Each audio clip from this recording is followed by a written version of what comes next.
Assalamualaikum warahmatullahi wabarakatuh. Nama saya Saif Ahmad Hanifah, NPM 2001021016, Prodi Pendidikan Bahasa Arab. Jadi di sini saya akan berpresentasi tentang yang pertama yaitu pengertian demokrasi, yang kedua model dan corak demokrasi, kemudian yang ketiga yaitu prinsip demokrasi. Yang pertama, pengertian demokrasi adalah bentuk pemerintahan di mana semua warga negaranya memiliki hak setara dalam pengambilan keputusan yang dapat mengubah hidup mereka. Demokrasi mengizinkan warga negara berpartisipasi baik secara langsung atau melalui perwakilan dalam perumusan, pengembangan, dan pembuatan hukum. Demokrasi mencakup kondisi sosial, ekonomi, dan budaya yang memungkinkan adanya praktik kebebasan politik secara bebas dan setara. Demokrasi juga merupakan seperangkat gagasan dan prinsip tentang kebebasan beserta praktik dan produsernya.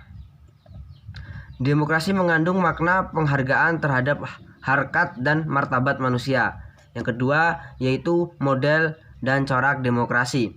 Model dan corak demokrasi yaitu ada 5. Yang pertama adalah demokrasi liberal, yaitu pemerintahan yang dibatasi oleh undang-undang dan pemilihan umum bebas yang diselenggarakan dalam waktu yang panjang. Kemudian yang kedua, demokrasi terpimpin. Para pemimpin percaya bahwa semua tindakan mereka dipercaya rakyat, tetapi menolak pemilihan umum yang bersaing sebagai kendaraan untuk menduduki kekuasaan. Kemudian yang ketiga adalah demokrasi sosial.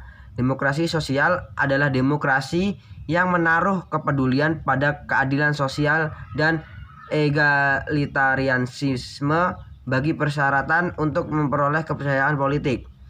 Kemudian yang keempat yaitu demokrasi partisipasi, ya, yang menekan hubungan timbal balik antara penguasa dan yang dikuasai.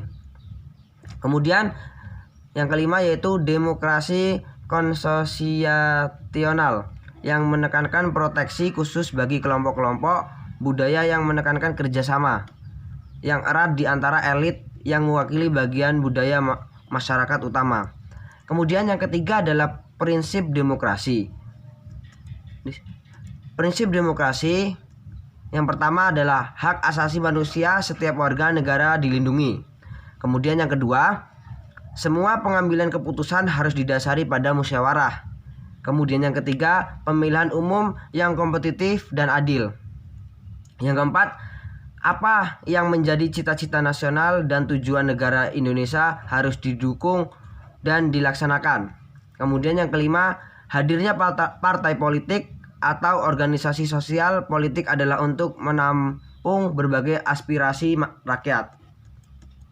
Yang keenam, rakyat adalah yang menentukan kedaulatan negara ini, dan kedaulatan negara harus terlaksana sesuai dengan Undang-Undang 1945 yang tertuang pada pasal 1 ayat 2. Kemudian yang ketujuh, pelaksanaan kedaulatan rakyat sifatnya bebas dan bertanggung jawab.